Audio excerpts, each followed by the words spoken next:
My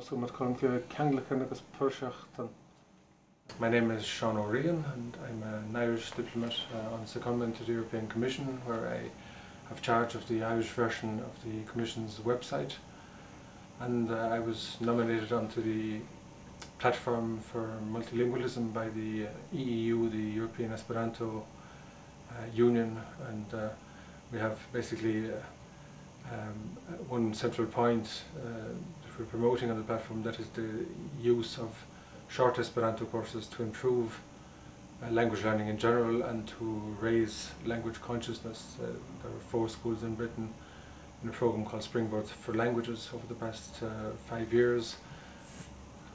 I speak Irish, English, French, German, Polish, Spanish, Welsh and Esperanto with some degree of fluency, and I can translate from a number of other languages such as Dutch, Italian, Russian, Scots Gaelic. And then I've done a little Lithuanian, for instance, and I've done a little Swedish, and there are lots of languages where I've done a little. I learned about 50 words of Hebrew once, and I don't really count those, but I mean I count really 8 that I kind of can speak with some degree of fluency. I've always been interested in languages. As a child, I remember once when my parents were out for an evening and I was 7 or 8, I just learned to read at the time, and my parents came back at 1 o'clock in the morning and discovered I'd been reading an English etymological dictionary all evening, and my father got annoyed because he said a dictionary is something you use to look up a word. You don't spend the whole evening reading a dictionary. And I said, this is fascinating stuff, you know, I mean, the Latin and Greek origins of English words and Scottish and American slang expressions, and I found this fascinating. It absorbed me for the whole evening, that English etymological dictionary. I think learning another language is important because it's both intellectually and socially enriching it. The English poet Rudyard Kipling had a line in a poem once. He said, "What do they know of England who only England know?"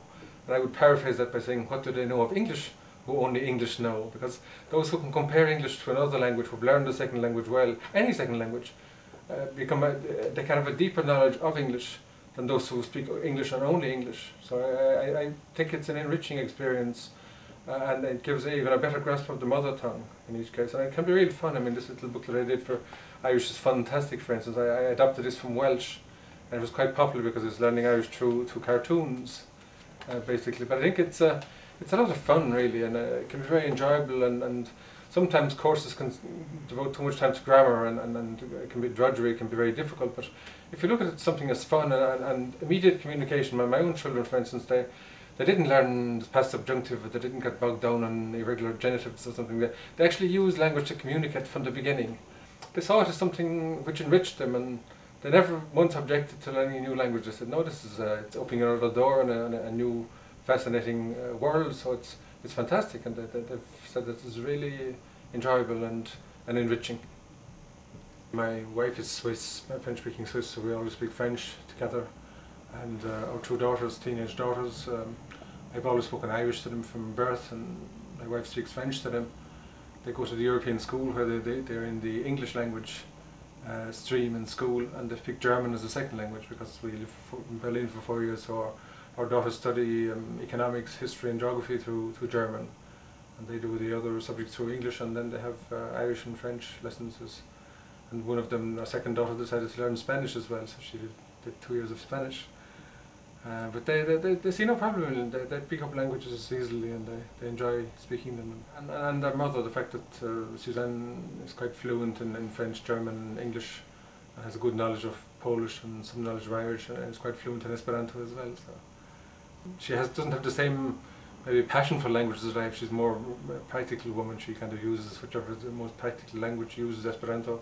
The people who just speak Esperanto and don't speak any other language, for instance. But she's none of the kind of zeal of wanting to get other people interested in the language that I tend to have almost too much of this zeal, and she has none of this. So if I can become a bit less zealous and she a bit more, we kind of reach a happy medium. It started in 1887. It's 1 year younger than Coca-Cola. It usually gets a laugh because Coca-Cola started in 1886. It was started in Warsaw 1887 by a Jewish medical doctor and an eye specialist called Zamenhof, he grew up in Białystok, which is now in eastern Poland. Białystok had 30,000 inhabitants, and 5 languages were spoken there, and there were quarrels and fights on the street all the time because people misunderstood each other, and you had Russian was spoken there, and German, and Belarusian and Polish, and of course the majority language was Yiddish because the majority of the population were Jewish, and Zamenhof basically decided to try to invent a new language which would be a bridge, which would not replace any other language, but where people of different languages could meet on the basis of equality. So that it avoided the strong imposing their language on the weak. Whereas the idea of Esperanto is that it avoids this. It brings in a new equality in communication, that you don't have a stronger and a weaker. And everybody I know who speaks it would say it's a living language, because it changes the same, and any linguistic studies that have been done of it have concluded that it's a living language. It gives success in language learning much faster. The fact that you've got no exception to any rule. And then the very fact that people succeed in one thing, then it increases the chance of succeeding in something else. If you've succeeded in once, the likelihood is you'll succeed again. But in Ireland we've had the opposite in schools. Irish is compulsory, it's taught to everybody, but most actually fail to become fluent speakers. And then the fact that they fail in Irish convinces them that they have little talent for learning languages, so they don't even try to learn French or German or anything else. So I've been trying to promote this idea of maybe even short lessons in Esperanto, just to prove to them that they've all, particularly the weaker students, that they do have a talent for learning languages too. If you've never had success in language learning, then it's very difficult to know what it's like. So you need to give them something where they can all succeed.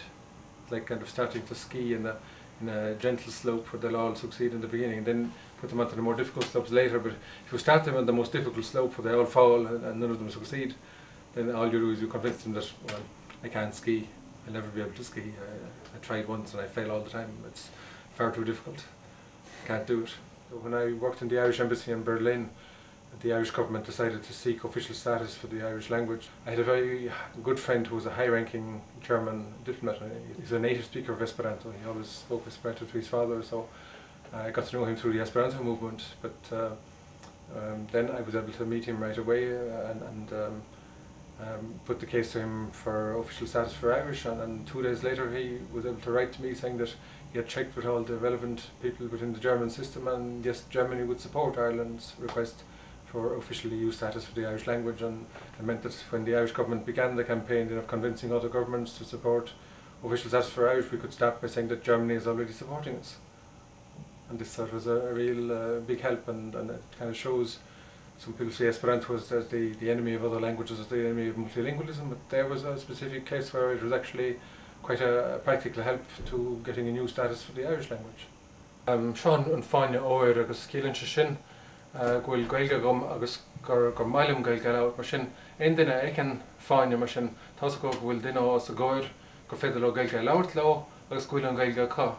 Nuair a thosaigh chun an gaeilge ag deireadh 1903 bhí iris an gan ra fáinne an lei sin nuair bhí an ghrian ag éirí a rís tar éis ihe an ada agus an gharcha mar shampla deirtear sas gur bheith an 7 bliain gur bhéire fé chóis ag galdamh gur sé a réalúig ag sasanna agus bhí an smaoineamh go mbeadh ar an nuáin agus gur an ghrian ag éirí agus go mbeadh lán nua ann.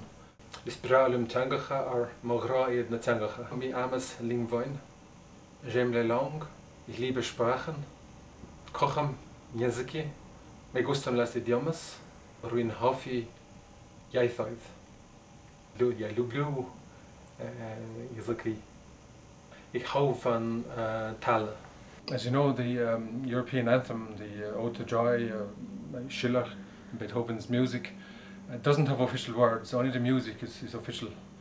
At Esperanto gatherings we have our own version of this, which it's more political. It talks about European unity and leaving war behind us and the future of harmony and cooperation between peoples from different countries, and this is what it sounds like in Esperanto. Cantu cune amit caro nila joyan festas nur nec rivero nec montaro pluland limoin estas nun o Europo haimonia tro dauradis la divid nun brilegu bello via ciu estas via id via flago cum fratigas homoin post milita temp via legio non conigas civitanoin en consent.